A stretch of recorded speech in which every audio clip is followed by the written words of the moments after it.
নমস্কাৰ সকলোকে পুনৰবাৰ আমাৰ চেনেলৰ অন্য এটা ভিডিঅ'লৈ স্বাগতম জনাইছোঁ। আজিৰ এইটো ভিডিঅ'ত মই তোমালোকৰ 17 তাৰিখে হ'বলগীয়া এডুকেশ্যন ছাবজেক্টৰ এক্সামৰ বাবে গোটেই কিতাপখনৰ কেইটামান খুব important plus common short question এনচাৰৰ বিষয়ে ডিছকাছ কৰিম। আৰু এইটো ভিডিঅ' কমপ্লিট হোৱাৰ পিছত মই তোমালোকক এটা বিশ্বাস দিব পাৰিম যে শৰ্ট কুৱেশ্যনছ গোটেইকেইটা তোমালোকৰ এক্সামত কমন পৰি যাব, তোমালোকে চিন্তা কৰিব নালাগে। আৰু এইটো পাৰ্ট 1ৰ ভিডিঅ' হয়, ইয়াৰ পিছত পাৰ্ট 2, পাৰ্ট 3 এনেকৈ ভিডিঅ'বোৰ আহি থাকিব। তোমালোকে সকলোবিলাক ভিডিঅ'ই চাবা, তেতিয়াহে তোমালোকৰ এক্সামত কমন পৰিব। এটা ভিডিঅ'ৰ পৰাই যে সকলো কুৱেশ্যনছ কমন পৰিব এনে নহয়। চ' মই এইটো চেনেলত যিকেইটা ভিডিঅ' আপলোড কৰিম এডুকেশ্যন বিষয়টোৰ ওপৰত গোটেইকেইটা ভিডিঅ'ই তোমালোকে চাবলৈ ট্ৰাই কৰিবা। চ' এইটো ভিডিঅ'ত আমি শৰ্ট কুৱেশ্যন কেইটা আলোচনা কৰিম, তাৰপিছত আমি নেক্সট ভিডিঅ'ত লং কুৱেশ্যনসমূহ আলোচনা কৰিম। প্ৰথমতে আমি খালী ঠাইসমূহ চাই লওঁ, অৰ্থাৎ খালী ঠাই পূৰণ কৰা। ইয়াতে কুৱেশ্যনছ নম্বৰ 1ত দিয়া আছে, দেশ আয়োগে উৎপাদনশীলতা শিক্ষাৰ এক লক্ষ্য হিচাপে পৰামৰ্শ দিছিল। এই কুৱেশ্যনছটো খুবেই ইম্পৰ্টেণ্ট হয়। ইয়াৰ এনচাৰটো হৈছে কোঠাৰী আয়োগে। নোট, ইয়াতে যিবিলাক মই ইম্পৰ্টেণ্ট নোট দিম সেইবিলাকো তোমালোকে ভালকৈ চাই থবা, কাৰণ সেইবিলাকো ইম্পৰ্টেণ্ট। ইয়াতে তোমালোকে দেখিবলৈ পাইছা কোঠাৰী আয়োগ 1964 চনত গঠন কৰা হৈছিল। অৰ্থাৎ এক্সামত তোমালোকক সুধিব পাৰে যে কোঠাৰী আয়োগ কেতিয়া গঠন কৰা হৈছিল, তাৰ এনচাৰটো হ'ব 1964। আৰু লগতে তোমালোকে এইটো মনত ৰাখিবা যে 1964 চনত ভাৰত চৰকাৰে নিযুক্তি দিয়া আয়োগখনৰ অধ্যক্ষ বা সভাপতিগৰাকী আছিল ডক্টৰ দৌলত সিং কোঠাৰী। এক্সামত এই কুৱেশ্যনছটো তোমালোকক সুধি দিব পাৰে যে কোঠাৰী আয়োগৰ সভাপতি কোন আছিল, নাইবা কোঠাৰী আয়োগখনৰ অধ্যক্ষ কোন আছিল। অধ্যক্ষ আৰু সভাপতি একেই হয়, চ' তোমালোকে এইটো ভালকৈ চাই থবা। কুৱেশ্যনছ এটা বিভিন্ন ধৰণৰ এক্সামত দিব পাৰে, চ' তোমালোকে কনফিউজ নহবা, ভালকৈ বুজিবলৈ ট্ৰাই কৰিবা। তাৰপিছত ইয়াতে নেক্সট কুৱেশ্যনটোত দিয়া আছে, দেশ ডিগ্ৰীক চাকৰিৰ পৰা সম্পৰ্কহীন কৰাৰ পৰামৰ্শ আগবঢ়াইছিল। ইয়াৰ এনচাৰটো হৈছে ৰাষ্ট্ৰীয় শিক্ষা নীতিয়ে ডিগ্ৰীক চাকৰিৰ পৰা সম্পৰ্কহীন কৰাৰ পৰামৰ্শ আগবঢ়াইছিল।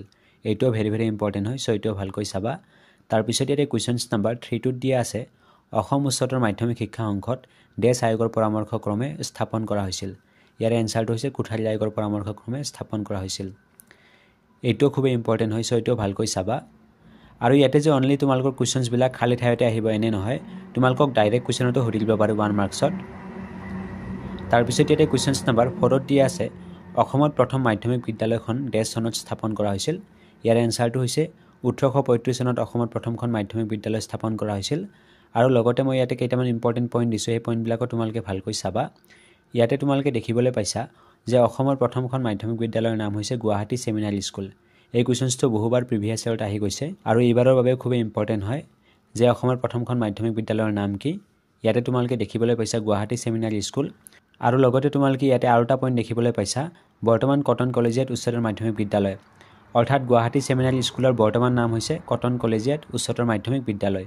এইটোও সুধিব পাৰে তোমালোকক যে অসম মাধ্যমিক বিদ্যালয়খনৰ বৰ্তমান নাম কি, নাইবা গুৱাহাটী ছেমিনাৰী স্কুলৰ বৰ্তমান নাম কি। তেতিয়া তোমালোকে ইয়াৰে এনচাৰত লিখিব লাগিব কটন কলেজিয়েট উচ্চতৰ মাধ্যমিক বিদ্যালয়।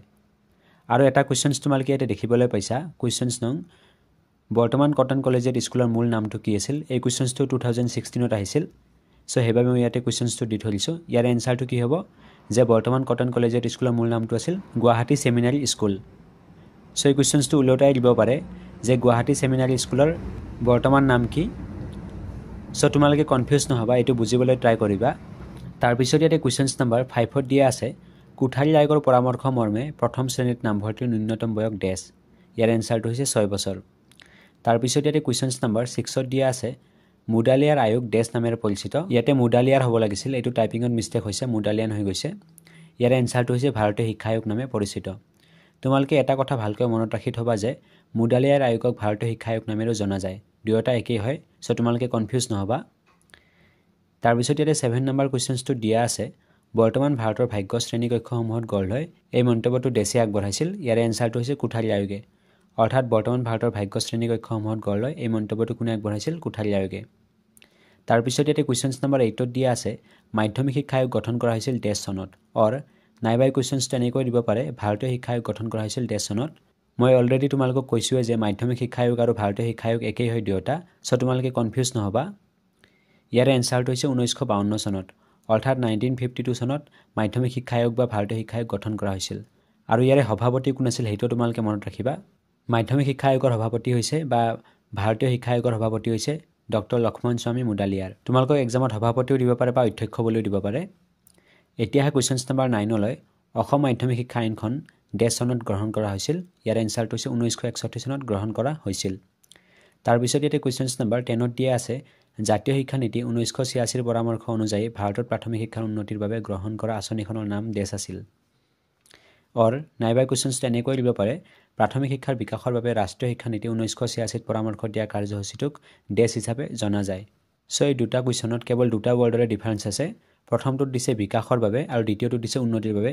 যিহেতু উন্নতি আৰু বিকাশ একে হয়, চ' তোমালোকে এক্সামত কনফিউজ নহবা। মই অলৰেডি তোমালোকক কৈছোঁৱে যে এটা কুৱেশ্যনছ তোমালোকক এক্সামত বিভিন্ন ধৰণে সুধিব পাৰে।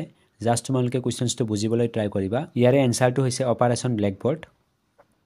এই কুৱেশ্যনছটো ভেৰি ইম্পৰ্টেণ্ট হয় আৰু এই কুৱেশ্যনছটো তোমালোকক ওলোটাই সুধি দিব পাৰে, অৰ্থাৎ এনচাৰটোৱে কুৱেশ্যন বনাই দিব পাৰে তোমালোকক। হয়তো তোমালোকক এক্সামত এনেকৈ সুধিব পাৰে যে অপাৰেশ্যন ব্লেকবৰ্ড কি? তেতিয়া তোমালোকে ইয়াৰ এনচাৰত লিখিব লাগিব যে জাতীয় শিক্ষা নীতি 1986 পৰামৰ্শ অনুযায়ী ভাৰতত প্ৰাথমিক শিক্ষা উন্নতিৰ বাবে গ্ৰহণ কৰা আঁচনিখনৰ নামেই হৈছে অপাৰেশ্যন ব্লেকবৰ্ড। চ' সেইবাবে তোমালোকে এইটো ভালকৈ বুজিবলৈ ট্ৰাই কৰিবা। এতিয়াহে কুৱেশ্যনছ নম্বৰ 11লৈ।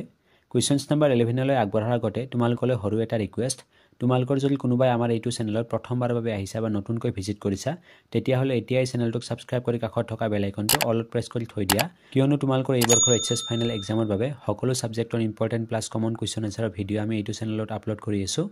আৰু লগতে আমি আমাৰ টেলিগ্ৰাম আৰু হোৱাটছএপ চেনেলত তোমালোকৰ বিভিন্ন ধৰণৰ ইম্পৰ্টেণ্ট প্লাছ কমন কুৱেশ্যন এনচাৰৰ PDF ফাইলসমূহ আমি দি আছোঁ। চ' তোমালোকৰ যদি কোনোবাই আমাৰ টেলিগ্ৰাম বা হোৱাটছএপ চেনেলত জইন হোৱা নাই, তেতিয়াহ'লে তাতো তোমালোকে জইন হৈ ল'বা। টেলিগ্ৰাম আৰু হোৱাটছএপ চেনেলৰ লিংক তোমালোকে আমাৰ এইটো ভিডিঅ'ৰ ডেছক্ৰিপশ্যন বক্সত বা কমেণ্ট বক্সত পাই যাবা। নাইবা টেলিগ্ৰাম আৰু হোৱাটছএপত গৈ চাৰ্চ কৰিবা ৰাহুল 10M বুলি, আৰু এইটো চেনেলক তোমালোকে ছাবস্ক্ৰাইব কৰি কাষত থকা বেল আইকনটো অলপ প্ৰেছ কৰি থৈ দিবা। তেতিয়া আমি কিবা ভিডিঅ' দিয়াৰ লগে লগে তোমালোকে নটিফিকেশ্যনছ পাই যাবা। চ' কুৱেশ্যনছ নম্বৰ 11ত দিয়া আছে, অসমৰ উচ্চতৰ মাধ্যমিক শিক্ষা অংশত দেশত স্থাপন কৰা হৈছিল। ইয়াৰে এনচাৰটো হৈছে 1984 চনত স্থাপন কৰা হৈছিল, অৰ্থাৎ 1984। এইটোও প্ৰিভিয়াছ ইয়াৰত আহি যোৱা কুৱেশ্যন হয়, চ' এইটোও ভালকৈ চাবা। তাৰপিছত ইয়াতে কুৱেশ্যনছ নম্বৰ 12ত দিয়া আছে, মাধ্যমিক শিক্ষা বৰ্ড অসম দেশ আইনমতে স্থাপন কৰা হৈছিল। ইয়াৰ এনচাৰটো হৈছে মাধ্যমিক শিক্ষা, অৰ্থাৎ মাধ্যমিক শিক্ষা বৰ্ড অসম মাধ্যমিক শিক্ষা আইনমতে স্থাপন কৰা হৈছিল।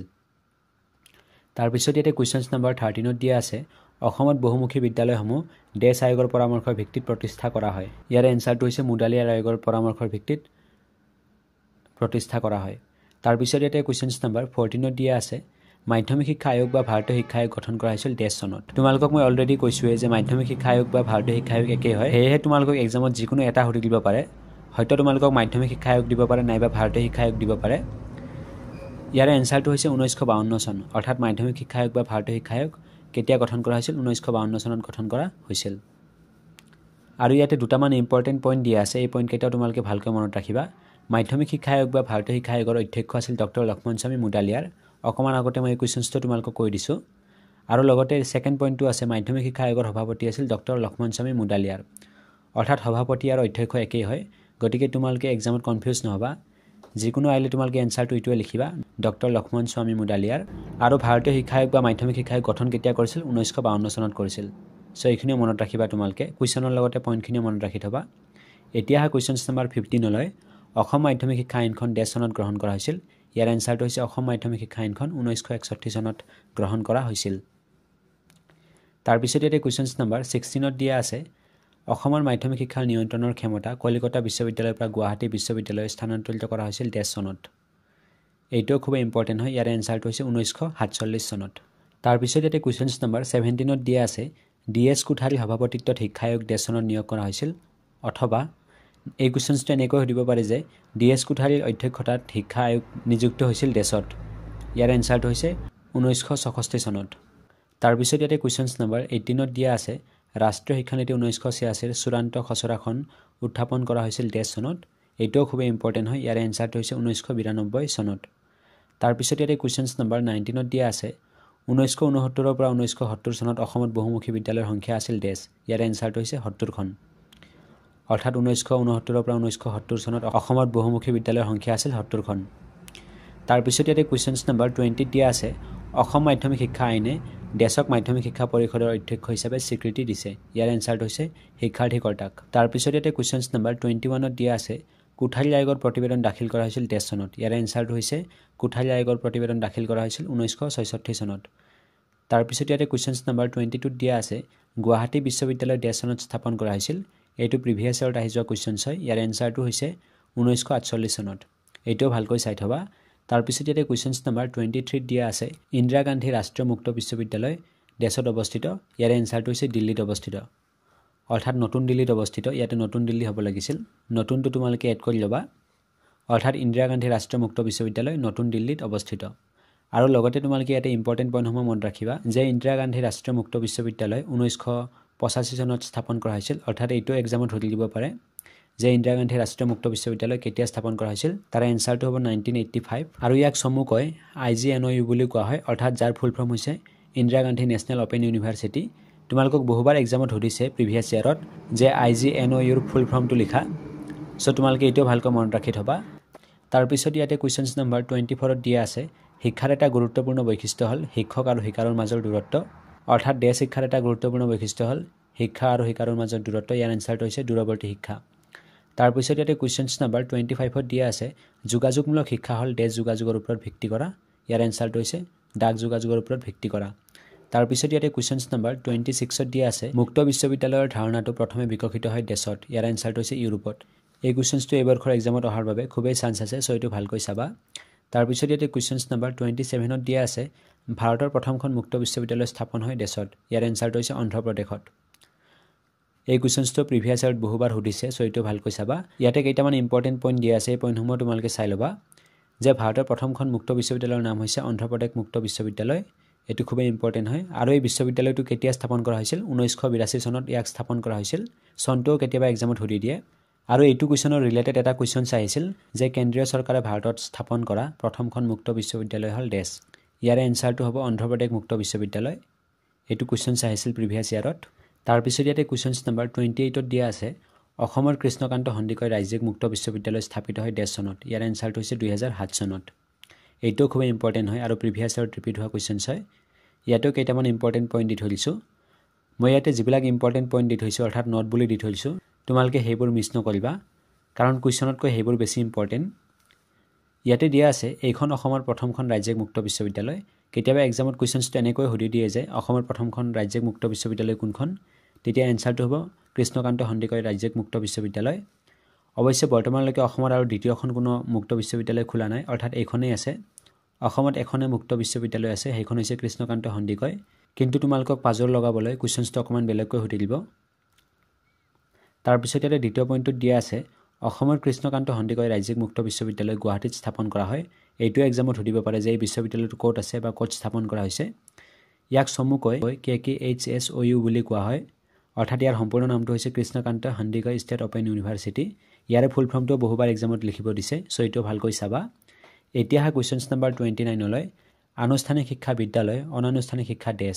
ইয়াৰ এনসাৰটো হৈছে অনানুষ্ঠানিক শিক্ষা যোগাযোগ পাঠ্যক্ৰম তাৰ পিছত ইয়াতে কোৱেশ্চনছ নম্বৰ 30 দিয়া আছে নিজৰ শৰ্ট হেণ্ড পাঠ্যক্ৰমত যোগাযোগমূলক শিক্ষাৰ প্ৰথম আৰম্ভণি কৰিছিল দেশ ইয়াৰ এনসাৰটো হ'ব আইজাক পিটমেনে তাৰ পিছত ইয়াতে কোৱেশ্চনছ নম্বৰ 31 ত দিয়া আছে ভাৰত চৰকাৰে দেশৰ অধ্যক্ষতাত যোগাযোগমূলক শিক্ষা সম্পৰ্কত এখন সমিতিৰ নিযুক্তি দিছিল ইয়াৰ এনসাৰটো হৈছে ডক্টৰ DS কোঠাৰীৰ অধ্যক্ষতাত এইটো ভালকৈ চাবা তাৰ পিছত কোৱেশ্চনছ নম্বৰ 32 ত দিয়া আছে অনানুষ্ঠানিক শিক্ষাৰ সময়সীমা দেশ নহয় ইয়াৰ এনসাৰটো হৈছে নিৰ্ধাৰিত নহয় তাৰ পিছত ইয়াতে কোৱেশ্চনছ নম্বৰ 33 ত দিয়া আছে স্যাৰ আইজাক পিটমেনে দেশে দূৰৱৰ্তী ছাত্ৰসকলৰ বাবে প্ৰথমতে শৰ্ট হেণ্ড পাঠ্যক্ৰমৰ আৰম্ভণি কৰিছিল ইয়াৰ এনসাৰটো হৈছে যোগাযোগ পাঠ্যক্ৰম তাৰ পিছত কোৱেশ্চনছ নম্বৰ 34 ত দিয়া আছে দূৰশিক্ষা শব্দৰ ব্যৱহাৰ প্ৰথমে কৰিছিল দেশে ইয়াৰ এনসাৰটো হৈছে কিগান নামৰ চিন্তাবিদ গৰাকীয়ে দূৰশিক্ষা শব্দটো প্ৰথমে ব্যৱহাৰ কৰিছিল এইটো খুব ইম্পৰ্টেন্ট হয় সো এইটো ভালকৈ চাবা তাৰ পিছত কোৱেশ্চনছ নম্বৰ 35 ত দিয়া আছে অনানুষ্ঠানিক শিক্ষাই গুৰুত্ব দিয়ে দেশ বিষয়সমূহত ইয়াৰ এনসাৰটো হৈছে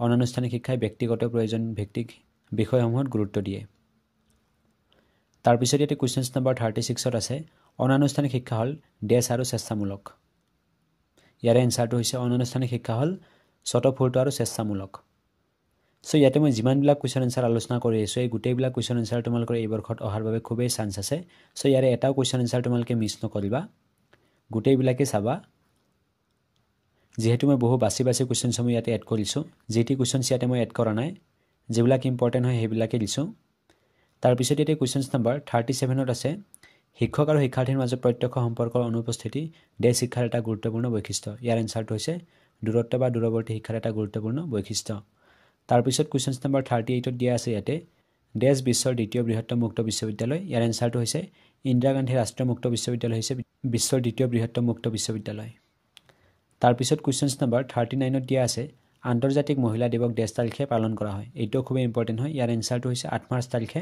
আন্তৰ্জাতিক মহিলা দিৱস হিচাপে পালন কৰা হয়। তাৰপিছত ইয়াতে কুৱেশ্যনছ নম্বৰ 40 দিয়া আছে বিশ্ব জনসংখ্যা দিৱস ডেছ তাৰিখে পালন কৰা হয়? ইয়াৰ এনচাৰটো হৈছে 11 জুলাই। এই চনবোৰ তোমালোকে ভালকৈ মনত ৰাখিবা আৰু এনেকুৱা টাইপৰ এটা কুৱেশ্যনছ তোমালোকৰ এক্সামত দিবই, অৰ্থাৎ দিৱসৰ ওপৰত এটা কুৱেশ্যন সুধিবই।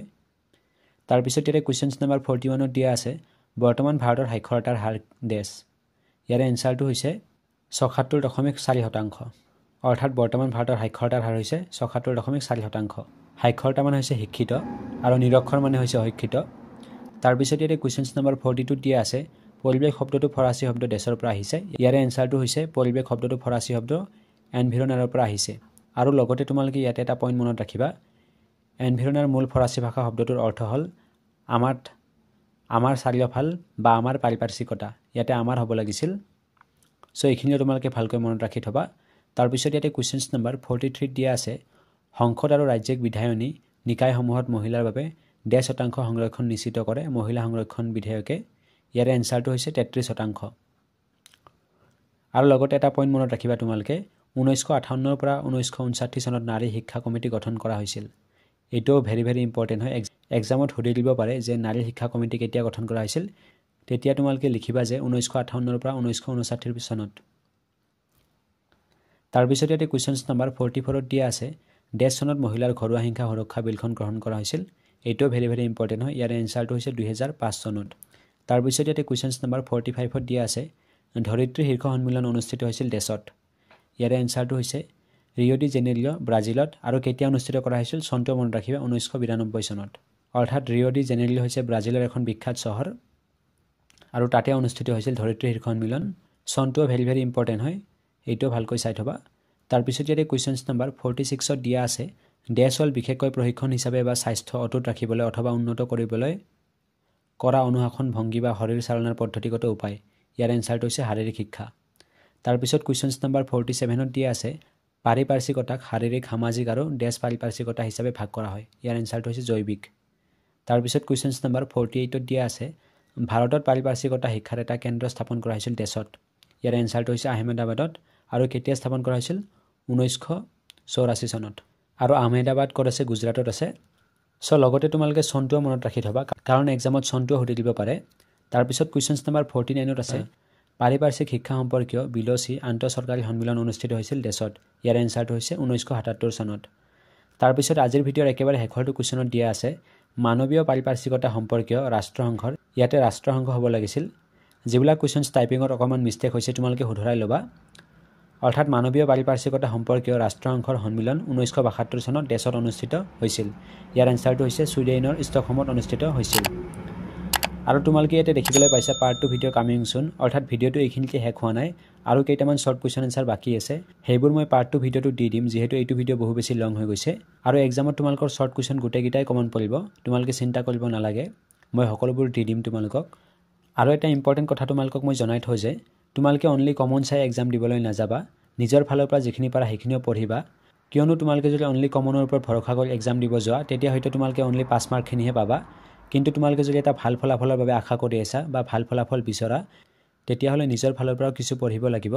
চ' মই যিখিনি পাৰোঁ সেইখিনি তোমালোকক হেল্প কৰিমেই, আৰু তোমালোকে নিজৰ ফালৰ পৰা যিখিনি পাৰা সেইখিনিও প্ৰিপাৰেশ্যন কৰিবা, তেতিয়াহে তোমালোকে ফলাফল আশা কৰা ধৰণে লাভ কৰিব পাৰিবা। আৰু আজিৰ এইটো ভিডিঅ' তোমালোকে যিমান পাৰা তোমালোকৰ বন্ধুবৰ্গলৈ ভিডিঅ'টো শ্বেয়াৰ কৰি দিয়া যাতে সকলোৰে হেল্প হৈ যায় এইটো ভিডিঅ'ৰ পৰা। আৰু তোমালোকৰ বাবে যিহেতু আমি ইমান কষ্ট কৰি ভিডিঅ'বোৰ প্ৰস্তুত কৰি আছোঁ, চ' তোমালোকৰ যদি কোনোবাই এইটো চেনেলত নতুনকৈ আহিছা বা প্ৰথমবাৰৰ বাবে আহিছা তেতিয়াহ'লে চেনেলটোক ছাবস্ক্ৰাইব কৰি কাষত থকা বেল আইকনটো অলপ প্ৰেছ কৰি থৈ দিবা যাতে আমি কিবা ভিডিঅ' দিয়াৰ লগে লগে তোমালোকে নটিফিকেশ্যনছ পাই যোৱা। চ' আজিৰ এইটো ভিডিঅ'ত এইখিনিয়ে আছিল। তেতিয়ালৈকে থেংক ইউ ছ' মাছ। জয় আই অসম, বন্দে মাতৰম।